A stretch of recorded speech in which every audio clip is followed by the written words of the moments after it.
नमस्कार मित्रों, आपके अपने YouTube चैनल में आपका स्वागत है। आज की जो हमारी कहानी है ये बड़ी ज्ञानवर्धक है। ये कहानी आपको आपके जीवन में ढेर सारी प्रेरणा देगी। इस कहानी को पूरा सुने। आज की जो कहानी है ये कबूतर और कबूतरी का प्रसंग है। इस कहानी में आप जानेंगे कि जिस घर में बेटियां होती हैं, जिन पिता के यहाँ बेटियां होती है, वो उनकी परवरिश कैसे करती है और उनका अंत क्या होता है। किसी भी घर में पुत्री का जन्म लेना कितना शुभ होता है, कितना खास दिन होता है। जिस घर में जिस दिन पुत्री जन्म लेती है, शास्त्रों में ऐसा बताया गया है, जिस घर में पुत्री जन्म लेती है वो बड़ा भाग्यशाली होता है। और गरुड़ पुराण में तो यहाँ तक लिखा है, जिस घर में पुत्री जन्म नहीं लेती उस व्यक्ति का मुख देखने का भी कोई धर्म नहीं होता है। ऐसा गरुड़ पुराण में स्पष्ट लिखा हुआ है। लेकिन जो लोग अपनी पुत्री को भारी छूट देते हैं, भारी लाड़ करते हैं, उनकी पुत्रियां बिगड़ जाती हैं। आज की ये कहानी आपको यही दर्शाएगी। कहानी शुरू करने से पहले जो लोग हमसे नए जुड़े हैं वो हमारे चैनल को सब्सक्राइब करें। शुरू करते हैं आज की कहानी। प्राचीन काल समय में एक जंगल में एक कबूतर और एक कबूतरी बैठे हुए थे। सर्दियों की रात थी, कड़ाके की ठंड पड़ रही थी। तब कबूतरी कबूतर से कहती है कि पिया जी, आज की रात निकालने के लिए ऐसा क्या किया जाए जो आधी रात निकल जाए। सर्दी बहुत भारी पड़ रही। कबूतरी कहती कि कोई ऐसी कहानी सुनाओ जिसे हमारी आज की ये रात कट जाए। कबूतर कबूतरी की बात सुनने के बाद एक कहानी शुरू करता है और कबूतरी से कहता है कि तुम ध्यान से सुनो, बड़ी ज्ञानवर्धक और बड़ी प्रेरणादायक कहानी सुनाने जा रहा हूँ। ये कहानी एक सेठ और उनकी पुत्री की कहानी है। अब कबूतरी बड़े ध्यान से सुनती है और कबूतर कहानी शुरू करता है। जो लोग इस कहानी को सुन रहे हैं वो इस कहानी को पूरा सुने। कबूतर कहानी शुरू करता है कि एक नगर में एक सेठ रहता था। उस सेठ के वहां पे एक पुत्री ने जन्म लिया। जब पुत्री ने जन्म लिया तो सेठ के घर में बड़ा अजीब खुशी का माहौल रहा। वो अपनी पुत्री से इतनी मोहब्बत करता था, इतना लाड़ करता था, इतना प्यार करता था कि इसकी कोई सीमा नहीं थी। पुत्री को कुछ कहने की जरूरत नहीं पड़ती थी। वो पहले से पुत्री की हर इच्छाओं को पूरी करता था। सेठ की लाड़ प्यार ने अपनी पुत्री को इतना बिगाड़ दिया था कि वह किसी की नहीं सुनती थी। इतनी नकारा हो चुकी थी, किसी काम में उसका मन नहीं लगता था। सुबह 10-11 बजे से पहले बिस्तर से नहीं उठा करती थी। घर वाले यदि कुछ कहते तो उनको 10 बातें सुनाती थी। दिन भर जवान लड़कों के साथ इधर उधर घूमा करती थी। रात को 12 बजे घर पे आया करती थी। सेठ की लड़की इतनी नकारा हो चुकी थी कि बयान करना भी बड़ा मुश्किल होता है। सेठ की घरवाली सेठ से कहती कि तुमने इस लड़की को बिगाड़ दिया है, लेकिन सेठ अपनी पत्नी को ये कहकर के चुप करवा देता कि बच्ची है, सुधर जाएगी। अपनी बच्चियों से मोहब्बत करनी चाहिए, प्यार करना चाहिए, लाड़ करना चाहिए, उनकी हर जरूरत का ख्याल भी रखना चाहिए। लेकिन इतना भी लाड़ प्यार ना करो कि उसका जीवन ही बर्बाद हो जाए। वो सेठ बिल्कुल ऐसा अंधा हो गया था अपनी पुत्री के प्यार में कि उसको कुछ दिखाई नहीं देता, सिर्फ अपनी पुत्री ही दिखाई देती थी। वह भूल गया था कि मेरी पुत्री को एक दिन दूसरे घर भी जाना है। बहन बेटी जो होती है वह किसी घर में नहीं समाती, उसको दूसरे घर जाना ही पड़ता है। सेठ इस बात को भूल गया। सेठ अपनी पुत्री से इतनी मोहब्बत करता था कि उसको कभी डांटता भी नहीं था। यदि कोई दूसरा भी, यदि उसकी माँ, उसके भाई वगैरह भी डांट दे तो उनसे भी सेठ लड़ता था, मना करता था। वो यही कहता कि अभी बच्ची है, सुधर जाएगी। अपनी पुत्री को हमेशा अच्छे संस्कार देना चाहिए। हर माता पिता को अच्छी तरह से मालूम होता है कि उनकी पुत्री को एक दिन जवान होने के बाद दूसरे घर में जाना पड़ता है। पुत्री की हर गलती को माता पिता सहन कर सकते हैं, लेकिन ससुराल वाले कभी भी बर्दाश्त नहीं करते हैं। इसलिए पुत्री को अच्छे संस्कार दो। कबूतर कबूतरी से इस बात को कह रहा है और कबूतरी ध्यान से सुन रही है। कबूतर आगे कहता है कि अब सेठ की बच्ची जवान हो चुकी थी। अब सेठ को एक चिंता सताने लगी थी कि कोई अच्छा सा वर, अच्छा सा रिश्ता ढूंढ के और मेरी पुत्री की मैं शादी करूं। यह सपना हर माता पिता का होता है जिस घर में लड़कियां जन्म लेती हैं। हर माता पिता का ये सपना होता है कि वो अपनी पुत्री की अच्छे घर में शादी करे और उसका अच्छा घर बस जाए। अब सेठ भी इसी चिंता को लेकर बड़ा दुखी रहने लगा। सेठ अपनी पुत्री के लिए अच्छे अच्छे रिश्ते ढूंढता, अच्छे रिश्तों की तलाश करता। अंततः उसको एक अच्छा रिश्ता मिल जाता है और सेठ अपनी पुत्री की शादी बड़ी धूमधाम से कर देता है। अच्छा सारा धन दे करके अपनी पुत्री को विदा करता है।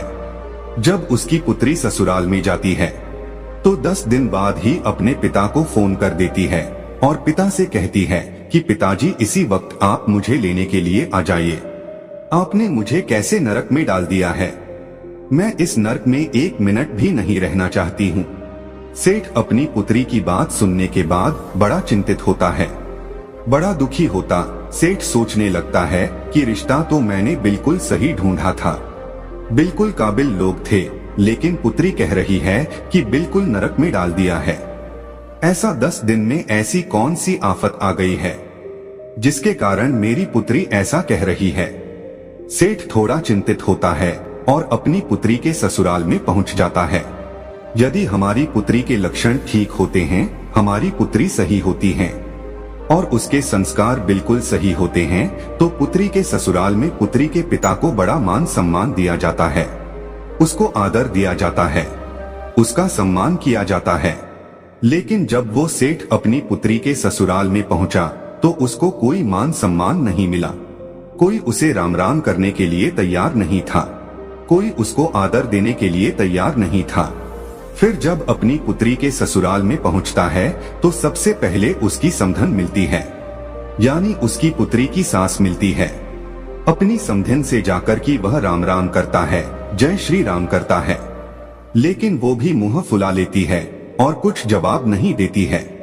सेठ फिर अपने समधी से मिलता है, समधी से जय श्री राम कहता है, नमस्कार करता है, लेकिन वो भी कोई जवाब नहीं देता है। उसके बाद सेठ अपनी पुत्री के जेठ से मिलता है, वो भी कोई जवाब नहीं देता है, यानी कोई भी उसको कोई मान सम्मान नहीं दे रहा था। अंत में सेठ अपने दामाद से मिलता है। सेठ का दामाद कहता कि अपनी पुत्री को ले जाओ, हमें इसकी जरूरत नहीं है।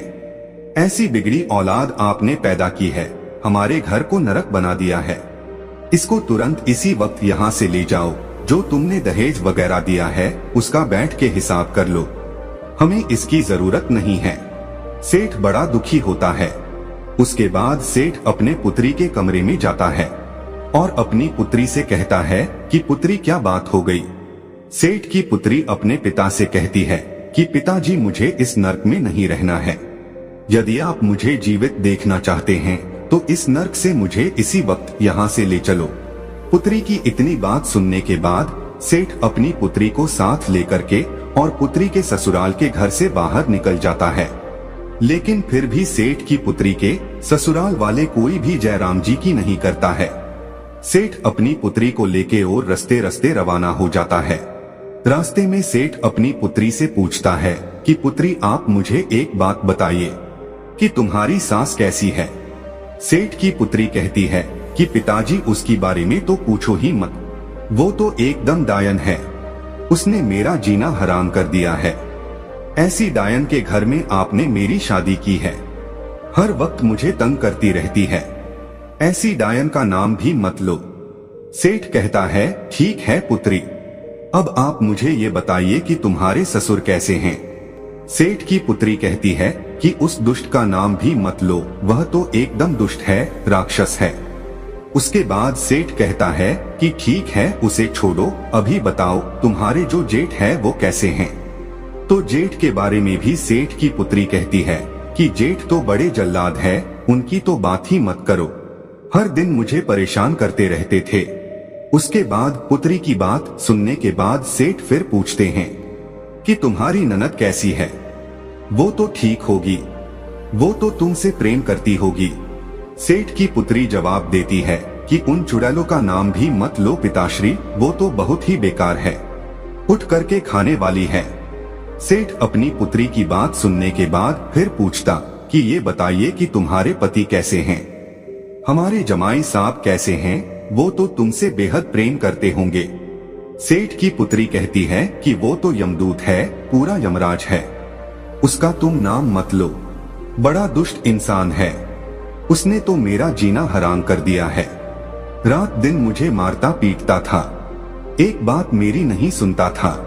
सेठ अपनी पुत्री की बात को सुनने के बाद अंत में सेठ पूछता है कि अभी ये बताइए कि तुम्हारे मोहल्ले वाले कैसे हैं। सेठ की पुत्री जवाब देती है कि पिताश्री, मोहल्ले वालों के बारे में भी कुछ ना पूछो, वो लुच्चे लफंगे बदमाश है, पूरा मोहल्ला खराब है। अब सेठ बड़ा दिमागधारी था, सेठ भी समझ गया था कि एक इंसान खराब हो सकता है, दो इंसान खराब हो सकते हैं, अरे हो सकता है मेरी पुत्री के ससुराल वाले खराब हो, लेकिन मोहल्ले वाले तो खराब नहीं हो सकते, इसलिए दोष मेरी पुत्री में है, मेरी पुत्री के ससुराल वालों में नहीं। सेठ इस बात को समझ जाता है कि सारा नतीजा मेरी लाड़ प्यार का है। यदि मैं अपनी पुत्री को इतना लाड़ प्यार नहीं करता, उसको अच्छे संस्कार देता, तो ये नौबत खड़ी नहीं होती। सेठ चुपचाप अपनी पुत्री को लेकर के अपने घर आ जाता है। जैसे ही सेठ की पुत्री अपने घर में कदम रखती है तो उसकी जो भाभियां थी वो भी मुंह फुला लेती है। सेठ की पुत्री सोचने लगती है कि मेरी भाभी आज मुंह क्यों फुला रही है, हर रोज मेरे से बड़ा प्रेम किया करती थी, मीठी मीठी बातें करती थी, मगर आज मुझे देखकर मुंह फुला रही है। वो अपनी भाभी से जाके पूछती है कि ऐसी क्या बात है, तुमने मुझे देखकर मुंह क्यों फुला लिया? तो वह कहती है कि मुंह नहीं फुलाओ तो क्या करूं, तुम्हारी शादी कर दी, तुम्हें ससुराल भेजा था, लेकिन तू फिर से मेरी छाती पर मूंग दलने के लिए आ गई हो, इसलिए आज के बाद तुम मेरे से बात मत करना। उसकी भाभी उसको फटकार देती है।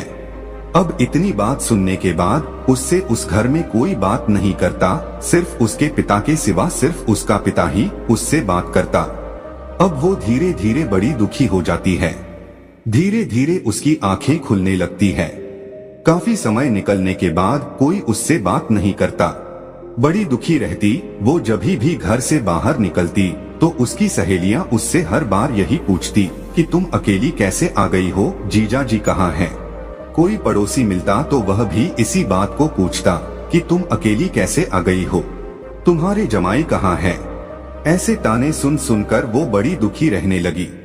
मंदिर में जाती तो मंदिर में भी लोग इसी बात को पूछते। सभी मोहल्ले वालों की जबान पे यही बात रहती कि भला सेठ की पुत्री अकेली आ गई है, नई नई शादी की थी, हो सकता है इनका तलाक होने वाला है। सेठ को भी हर बार यही ताने सुनने पड़ते और सेठ की पुत्री को भी हर बार यही ताने सुनने पड़ते। इन्हीं तानों से सेठ की पुत्री बड़ी दुखी रहने लगी। अब उसको धीरे धीरे ये ज्ञान हो गया था कि सारी गलती की जड़ मैं हूँ और मेरी गलती की वजह से आज मेरे पिता का सर भी नीचे झुक गया है। लेकिन अपने ससुराल में वो जाने के लिए तैयार नहीं थी।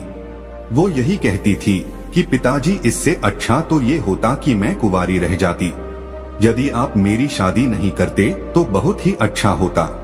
काफी समय निकलने के बाद सेठ अपनी पुत्री के कमरे में जाता है और अपनी पुत्री को देखता है तो वो बड़ी चिंतित, बड़ी दुखी दिखाई देती है। सेठ अपनी पुत्री के पास जाता है और कहता है कि पुत्री, क्या बात है, आज बड़ी दुखी दिखाई दे रही हो। सेठ की पुत्री कहती है कि पिताश्री, मैं बड़ी दुखी हूँ, यदि आप मेरी शादी नहीं करते तो मैं बहुत सुख से रहती, लेकिन मेरी शादी करके आपने मुझे दुखों के सागर में ढकेल दिया है। अब मैं ऐसा क्या करूं? ससुराल वाले सभी नरक के समान हैं। ससुराल में जाऊंगी तो कैसे जाऊं? और जो मेरे परिवार वाले हैं, मेरे पीहर वाले हैं, कोई मुझसे बात नहीं करता। सिर्फ आपके माँ भी बात नहीं करती, भौजाई भी बात नहीं करती, भाई बात नहीं करते, सभी मेरे से नफरत करने लगे हैं। मैं ऐसा क्या करूं? मैं करूं तो क्या करूं? उसका पिता अपनी पुत्री से कहता कि पुत्री, हमारे नगर में एक बहुत बड़े विद्वान पहुंचे हुए साधु आए हैं, एक संत आए हैं। तुम्हारी समस्या को लेकर मैं उनके पास गया था तो उन्होंने मुझे एक उपाय बताया है। यदि तुम इस उपाय को करती हो तो 6 महीने के अंदर तुम्हारे सभी ससुराल वाले तुम्हारी मुट्ठी में होंगे और तुम्हारे इशारे पर नाचेंगे। इतनी बात पिता की सुनकर वो लड़की बड़ी खुश होती है। कहती है पिताश्री 6 महीने में मेरी मुट्ठी में आ जाएंगे। बोले हाँ 6 महीने में तुम्हारी मुट्ठी में आ जाएंगे। तो कहती हैं कि पिताश्री वो उपाय मुझे जल्दी से बताइए, मैं उपाय को जरूर करूंगी। उस लड़की का पिता अपनी पुत्री को उपाय बताता है और कहता है कि 6 महीने तक एक मंत्र का जाप करना है और साधना करनी है। यदि तुम इस कार्य को करती हो तो मात्र 6 महीने में तुम्हारे सभी ससुराल वाले, तुम्हारे पति, तुम्हारे जेठ, तुम्हारे ससुर, तुम्हारी सास, सभी तुम्हारी मुट्ठी में होंगे और तुम्हारे इशारे पर नाचेंगे। जैसा तुम कहोगी वैसा ही होगा। तुम उस घर की रानी बन जाओगी, तुम उस घर की मालकिन बन जाओगी। पुत्री बड़ी खुश होती है, लेकिन कहती कि पिताजी ये तंत्र मंत्र वाला काम मेरे से नहीं होता है, कोई सादा सुगम रास्ता मेरे को बताइए। सेठ फिर कहता कि ठीक है पुत्री, यदि तुम मंत्र का जाप नहीं कर सकती तो मंत्र का जाप मैं करूंगा, तुम सिर्फ साधना कर लेना। पुत्री कहती कि साधना कैसे की जाती है? सेठ बताता है कि साधना आपको इस तरीके से करनी है, तुम्हें 6 महीने तक बिल्कुल मौन रहना है। तुमसे कोई भी कुछ कहे बिल्कुल जवाब नहीं देना है। हर इंसान की बात को सुननी है, हर इंसान के पैर को छूना है, यही साधना होती है। सेठ की पुत्री कहती कि पिताश्री मात्र 6 महीने में हो जाएगा ना, इससे ज्यादा मेरे से नहीं हो पाएगा। लेकिन सेठ कहता है कि हाँ बिल्कुल 6 महीने में हो जाएगा। सेठ की पुत्री तैयार हो जाती है। सेठ अपनी पुत्री को लेके फिर से पुत्री के ससुराल में जाता है। जैसे सेठ पुत्री के ससुराल में जाता है तो सामने उसे अपनी पुत्री की सास नजर आती है। वो उसे बुरी तरह फटकारती है, कहती है कि तुम पहले आए थे तभी मना कर दिया था कि तुम्हारी पुत्री की हमें जरूरत नहीं है, इसे वापस ले जाओ। ऐसी बिगड़ी हुई औलाद आपने पैदा की है, इसकी हमें जरूरत नहीं है। उसको बुरी तरह फटकारती है। कोई रामा श्यामा नहीं, कोई आदर भाव नहीं, कोई मान सम्मान नहीं। अपनी सास की ऐसी हरकतों को देखकर उस सेठ की लड़की भारी गुस्सा करती है। लेकिन सेठ अपनी पुत्री से इशारों में कहता है कि पुत्री तुम्हें साधना करनी है, साधना का ध्यान रखो, 6 महीने तुम्हें मौन रहना है, जो भी कुछ कहे सबकी आज्ञा का पालन करना है। लेकिन फिर भी कहते हैं ना कि पुत्री का पिता हमेशा सिर झुका के रहना पड़ता है, इसलिए वह सर झुका के सारी बात को सुनता है और अपनी समधिन से कहता कि बहन जी गलती हर इंसान से होती है, इससे भी गलती हुई, इसको एक मौका जरूर दिया जाए। अब ये सुधर गई है, अब ये ऐसा कुछ नहीं करेगी। काफी विनती करने के बाद उस लड़की की सास मानती है और राजी होती है कि ठीक है, यदि सुधर गई है तो मात्र 6 महीने तक इसके आदर भाव देखूंगी, उसके बाद इसको वापस भेज दूंगी और जिंदगी में दोबारा कभी नहीं अपनाऊंगी। लेकिन सेठ सह स्वीकार करता कि ठीक है, आप 6 महीने तक इसको अपने घर में रखिए। ये बिल्कुल शांत स्वभाव की हो गई है, बिल्कुल सुधर गई है। सेठ अपनी पुत्री को उसके ससुराल में छोड़ करके आ जाता है। सेठ की पुत्री अपने ससुराल में रहने लग जाती है। जा करके अपनी सास के पांव छूती है। सास बड़ी आश्चर्यचकित होती है कि कुछ दिनों पहले तो ये बहुत भड़क रही थी, किसी की एक नहीं सुनती थी, हम पे हुकुम चलाती थी, बैठे बैठे खाती थी, लेकिन आज ये मेरे पांव कैसे पढ़ रही है। वो बड़ी आश्चर्यचकित होती है।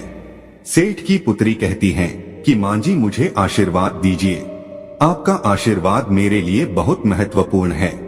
यदि आप मुझे आशीर्वाद देंगी तो मेरी साधना सफल हो जाएगी। उसकी सास उसको आशीर्वाद देती है कि ठीक है, तुम खुश रहो। अब वो अपने घर में रहने लगती है। एक दिन की बात है, अपने ससुर के लिए वो चाय बना के ले जा रही थी। जब ससुर को जैसे ही चाय पकड़ाने लगी तो कप हाथ में से छूट जाता और नीचे गिर के फूट जाता है। तभी उसका ससुर उस पे भड़क जाता है, उसको गाली गलौज निकालने लगता। कहता है कि मेरे घर से निकल जा, तुम्हारी जरूरत नहीं है, तुम बिगड़ी औलाद हो, तुम कुलक्षणी हो। इस तरह की उससे बात कहता है। अब सेठ की पुत्री मन ही मन इस बात को सोचती है कि यदि मेरे पिता मंत्र का जाप नहीं कर रहे होते तो इसी कप से मैं तेरा सर फोड़ देती, लेकिन क्या करूं, मैं साधना कर रही हूं, चुप रहने की, मेरे पिता मंत्र का जाप कर रहे हैं, इसलिए तुम्हारी इतनी बात सुननी पड़ रही है। उस सेठ की पुत्री से जब भी कोई कुछ कहता उसको गुस्सा तो बहुत आता, बहुत चिड़चिड़ापन होता। लेकिन क्या करे, उनके पिता की बातें याद आ जाती कि तुम्हें 6 महीने तक साधना करनी है, चुप रहना है और मैं मंत्र जाप करूंगा। तो इसी बात को सोचकर वह चुप रह जाती, अपने गुस्से पर काबू करती। इसी तरीके से वे बड़ी मुश्किल से अपने गुस्से पर काबू पाया और धीरे धीरे उसका घर बार बसने लगा। उनको यकीन होने लगा कि अब ये सुधर गई है। बड़ी मुश्किल से उसका घर बार बसा है। 6 महीने बाद वो गर्भवती हो जाती है। 9 महीने बाद वो माँ बन जाती है। अब उसकी गृहस्थी बड़े आराम से चल रही थी। इसीलिए कहते हैं कि अपनी पुत्री को बेइंतहा लाड करना, उसको सर पे चढ़ाना बड़ा खतरनाक साबित होता है। हाँ, अपनी पुत्री को प्रेम करो, मोहब्बत करो, हर चीज का ख्याल रखो, लेकिन इतना भी सर पे ना चढ़ावो कि एक दिन तुम्हें भारी पड़ जाए और उसका भी जीवन बर्बाद हो जाए। कबूतर अपनी कहानी अब समाप्त करता है। प्रिय दर्शकों, अपनी पुत्री को हमेशा अच्छे संस्कार देना चाहिए। हर माता पिता को ये अच्छी तरह मालूम होता है कि उनकी पुत्री को एक दिन जवान होने के बाद दूसरे घर में जाना पड़ता है। पुत्री की हर गलती को माता पिता सहन कर सकते हैं, लेकिन ससुराल वाले कभी भी बर्दाश्त नहीं करते हैं। इसलिए पुत्री को अच्छे संस्कार दो। हम उम्मीद करते हैं कि इस कहानी से आप ढेर सारी प्रेरणा लेंगे। तो दोस्तों, यह कहानी आपको कैसी लगी हमें कमेंट सेक्शन में जरूर बताना, और अच्छी लगी हो तो इस चैनल को सब्सक्राइब जरूर कर लेना।